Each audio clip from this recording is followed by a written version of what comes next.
Well, it was 104 degrees here in Sacramento yesterday. And so Constance got out her chill pill. Uh, and after all these years, it still works. I don't know if you can hear what he says, but there's like Gregorian chants in the background. And he says, relax, take a deep breath, and chill. Let's see if you can hear it. Uh-oh, maybe he's dead now.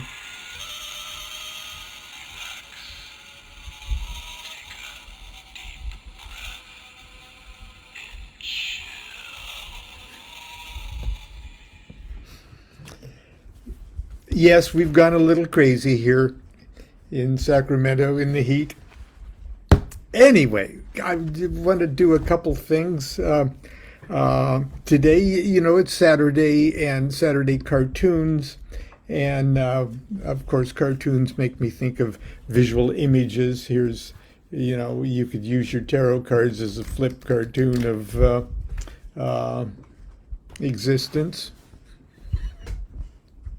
But first of all, I wanted to do something just insanely mundane. For those of you who read tarot cards for yourself or use them to meditate, or tarot is part of your magical, mystical life, you probably have. Oh, have you noticed that I'm back in my office? I've finally hung up. Constance has finally hung up a few things, and trying to get my office in shape. So I greet you from my office here in Sacramento, which is in the house, of course. But anyway, back to the tarot cards thing. Part of what makes your tarot experience so personal and private and intimate and everything else is that you get used to working with your own deck. Now, I know a lot of us are tarot collectors, and we've got maybe hundreds of decks. Because the artwork is just wonderful, and it's wonderful things to collect. But when the ones that we use, the ones that become magical to us, are the ones we hang on to, and the ones that we use sort of exclusively when the chips are down and we really want to talk to the tarot gods. And for instance, the deck I'm currently using is an old.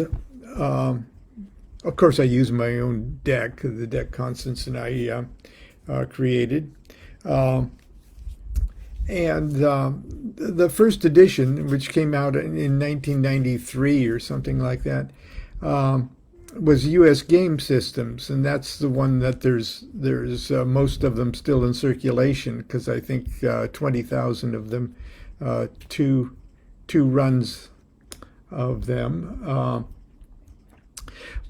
But the very first one that I got and charged with that big long magical ceremony that I describe in Low Magic, or somewhere I describe it. I've got tucked away. Okay, that's the one that's actually physically charged. And for years, I just used whatever U.S. Game Systems one that was handy. And I finally gave that away, or many of the cards of that away, to my the graduates of my Chinese or my Beijing year-long seminar.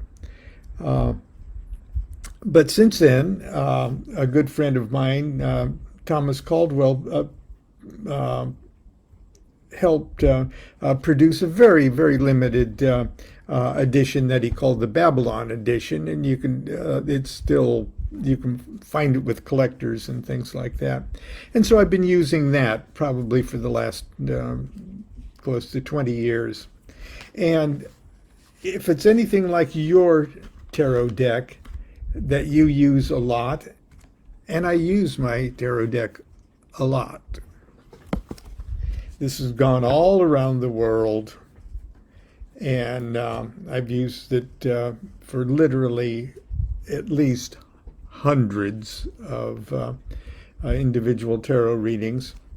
And you really can't see it because it looks in pretty good shape, but look how dirty it is on the side. It looks like it's a freaking biohazard, but it's great. And when I have my own tarot cards read by the person that reads my cards mostly is the great tarotist Janet Barris in Chicago, and she pulls out an old deck of cards, and when she shuffles those, they're limp, okay. And when she shuffles not dust, but cardstock filaments float in the air. A cloud of them happens. And you can tell that there's real magic tarot juju in those cards.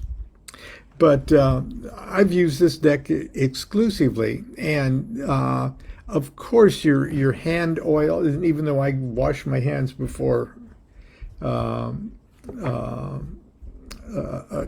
professional tarot reading and things like that, I try to clean myself and everything up. But after years and years and years, your own skin oil, dirt, grime, everything, and they get hard to shuffle. I like to spread the cards out to choose a significator, and when I do that, they all stick together, and they're just yuck. So I've discovered a great secret. When I was a kid, I'd go down to the Pawnee Park, in Columbus, Nebraska. Beautiful, beautiful riverside park. And they had these giant, tall, huge kiddie slides, but they were really, really heroic slides that made a couple of dips, and by the time you came off of that slide, you were going pretty fast. They probably wouldn't even allow those today, but a friend said, "Hey, if you get some wax paper, just a little sheet of wax paper about as big as your butt, and sit on it and slide down the slide, you go real fast." And so, of course, I did that. And sure enough, you just zip down the slide and just shoot out the other end and almost fall on your face trying to recover from your momentum. But after that, for a long time after that, the slide itself was really fast. It was really zippy. So I thought, well, why don't I wax my tarot cards? So I got a nice, I used my wooden panticle to make it all magical. I get out a nice sheet of wax paper, about 12 by 16, put it on that smooth, hard surface, and every one of my cards I would rub on the surface of the wax paper.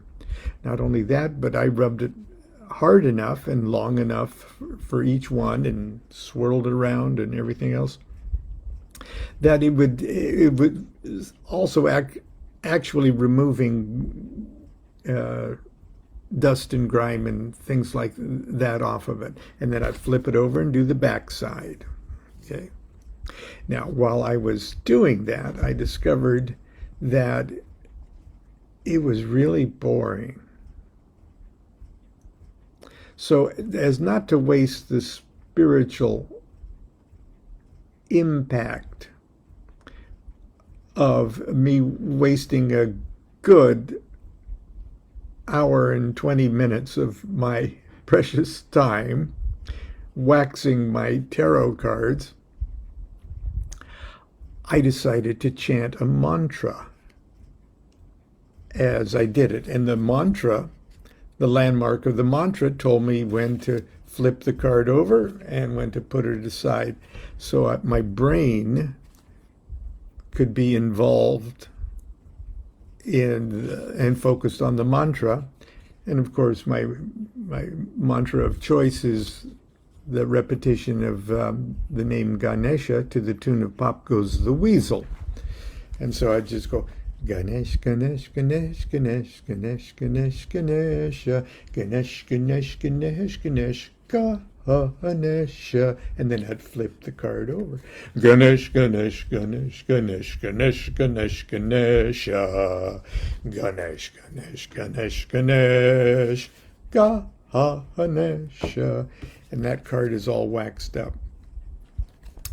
Well, it goes by in a timeless moment, because you know what mantras do to your objective time, and it becomes a wonderful magical act. And at the end of an hour and 20 minutes or whatever long it takes, I put them all together and wax each side, scrape the sides and wax each side.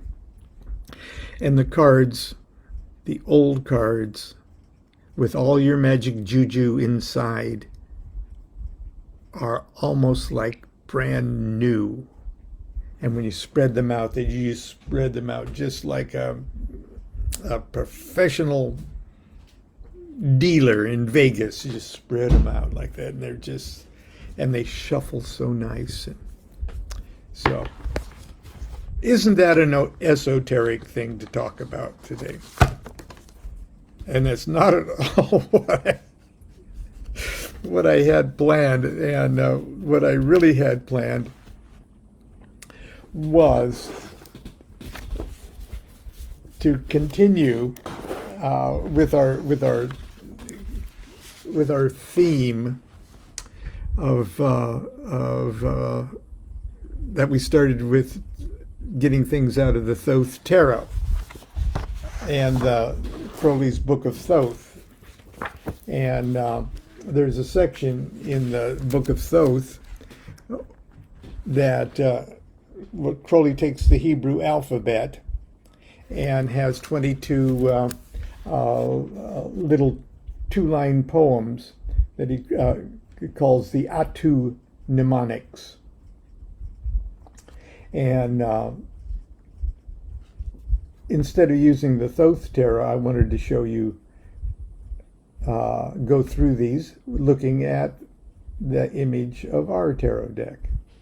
Aleph, truth, laughter, lust. Wine's holy fool, veil rent, lewd madness is sublime enlightenment. Bet. The word of wisdom weaves the web of lies, weds irreducible infinities.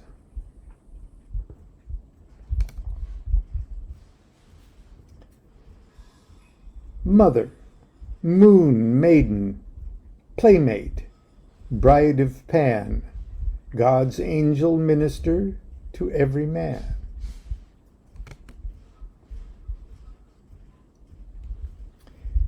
Dalet, that's the Hebrews down there, okay? Beauty display thine empire. Truth above thought's reach.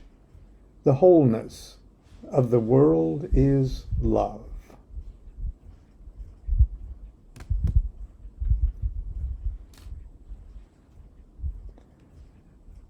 Sadi. Sire and inceptor, emperor and king of all things mortal. Hail him, Lord of Spring.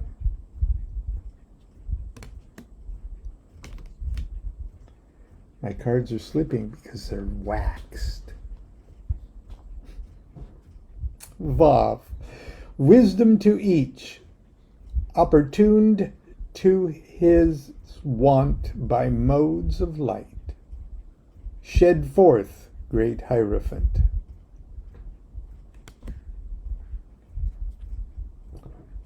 Zion. To each his understanding sooth discovers wordless. Your mode, immortal twins and lovers.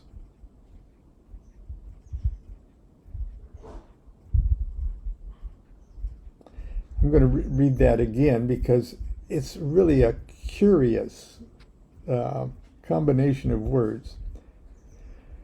To each his understanding sooth discovers wordless.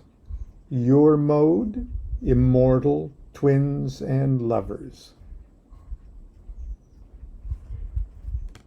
And remember, the technical term for this card, the Lover's card, is the Oracle of the Children of the Voice, or something like that. It's more than "Are you going to get lucky tonight?" card. Okay. Chet. Behold the chariot. Through the waters flood the sangreal. Life and rapture, wines and bloods.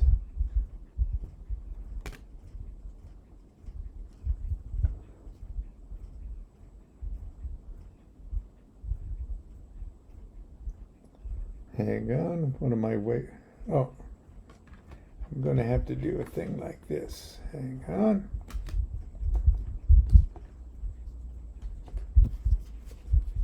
I skipped something somewhere.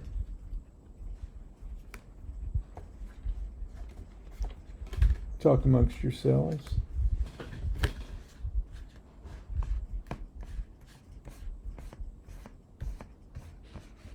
Yeah. She must still be in the... Oh, okay, here we go. The lion serpent begets gods. Thy throne, the rampant beast, Our Lady Babylon. Okay. Yud, the hermit. Most secret seed of all life's serpent plan, virgin, the hermit goes. Dumb guardian. Like deaf and dumb. Okay, silent guy. Most secret seed of all life's serpent plan, virgin. The hermit goes, dumb guardian.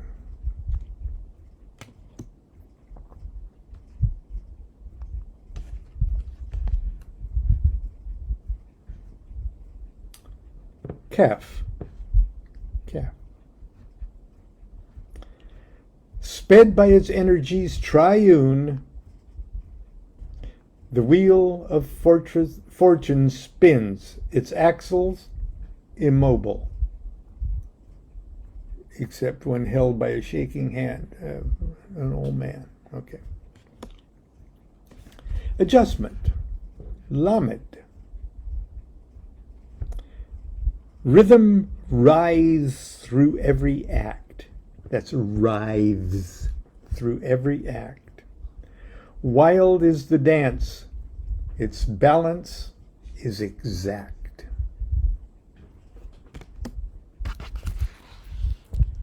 Can you see how kind of we got the inspiration for the images on these cards? Mem.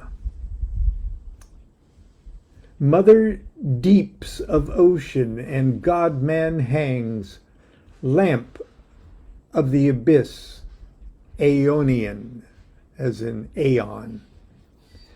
Now, look at these Libra 22 glyphs. That's the mercurial genie of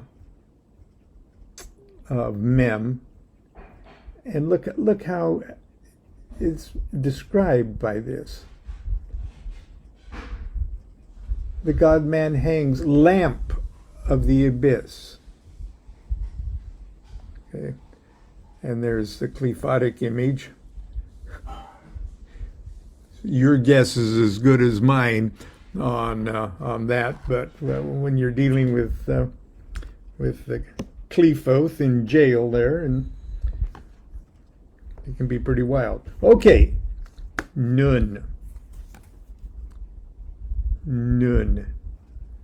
the death card. Eagle and snake and scorpion. Dance of death whirls life from the trance to trance to trance. Wow. Now, do you see the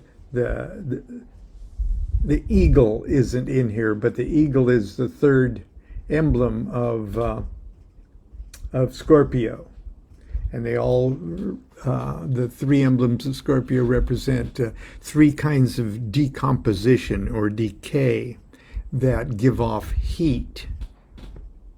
Okay, there's the Scorpion's heat, which is very flashy, like when people make bombs out of fertilizer. Okay, it's very, very fast and active. If you try to heat something up with that, it'll just blow it to smithereens. But then there's undulating heat, represented by the decomposition of organic matter, and like in a well-regulated compost pile, it creates heat, and it's more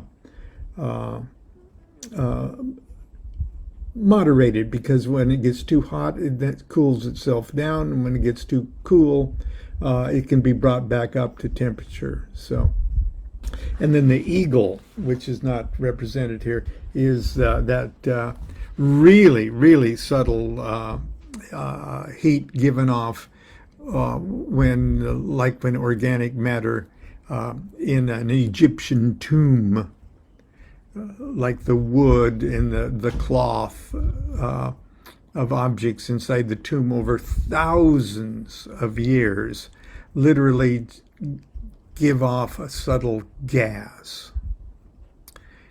That's why when they open the tomb, it goes pfft. Okay. But the idea is you got to use all three of those kinds of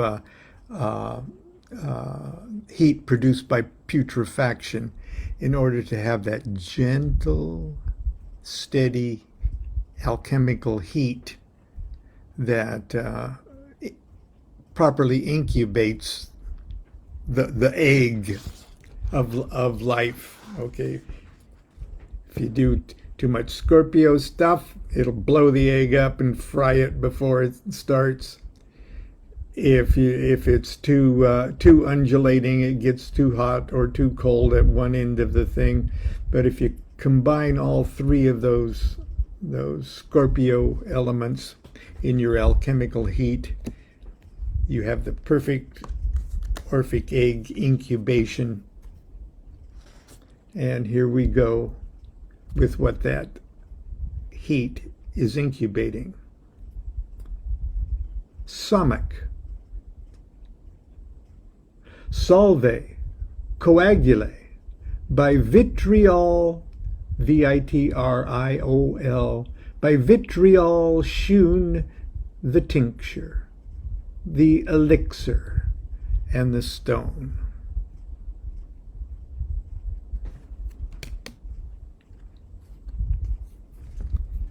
Hello. Oyen. Eopan. Upon the summit, the god goat leaps in wild lust of ecstasy afloat.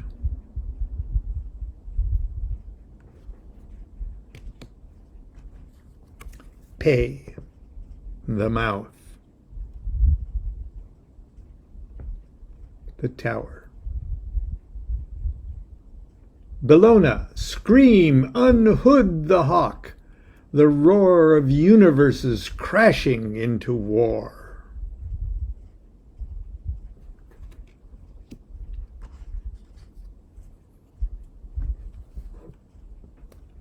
Hey, I know it's out of sequence. The card's not out of sequence. Hebrew letter is, like the emperor. Nuit, Our Lady of the Stars. Event is all thy play, sublime experiment. I love that line. Event is all thy play. Do you know how universal that statement is? Event. Any action upon any other action is an event. That's pretty much damn anything that moves or exists, okay, is an event. Event is all thy play, nuit. Sublime experiment.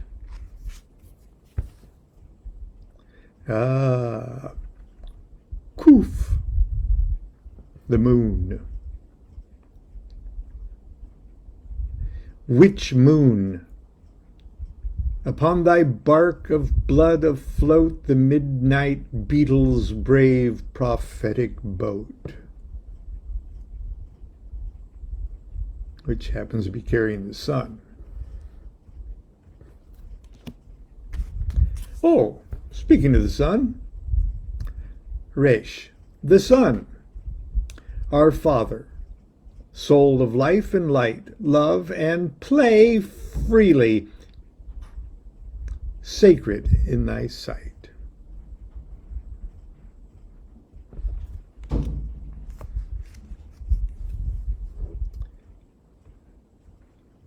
Hello, dear. Hello? Do you have something to add? Not to that card. Which one? No, just keep going. Okay, we're almost through. Shin, the Aeon. Nuit, Hadit, Rahur, Kuit, the Aeon of the twin child. Exult, O Empyrean. And finally, the universe. It started with a zero with the fool, and it ends with the universe's zero. Everything's going to jump back in. Naught becomes all to realize the span of naught. O perfect universe of Pan.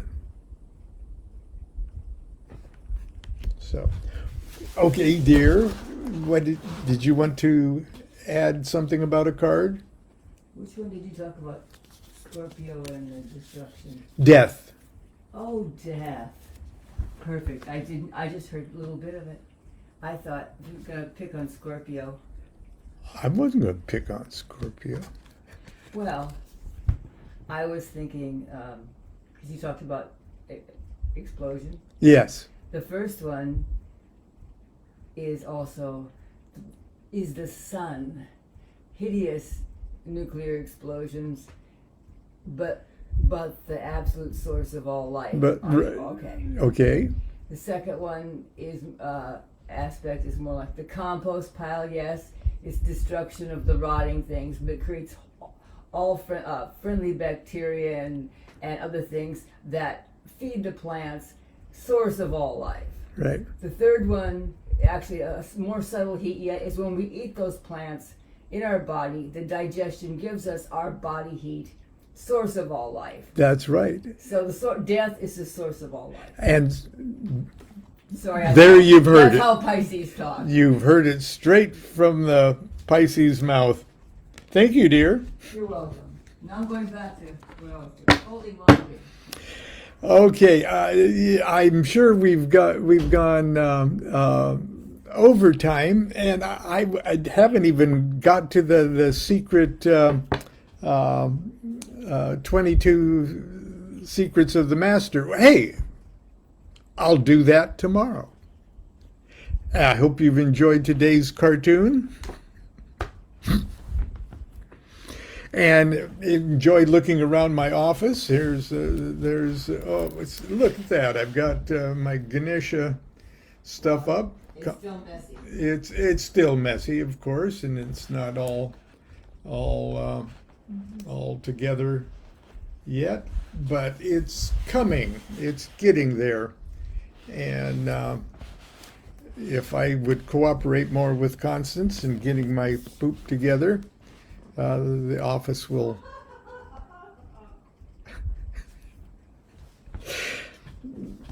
pull itself together. Until tomorrow, continue to be good to yourself and be good to each other. Do what thou wilt shall be the whole of the law.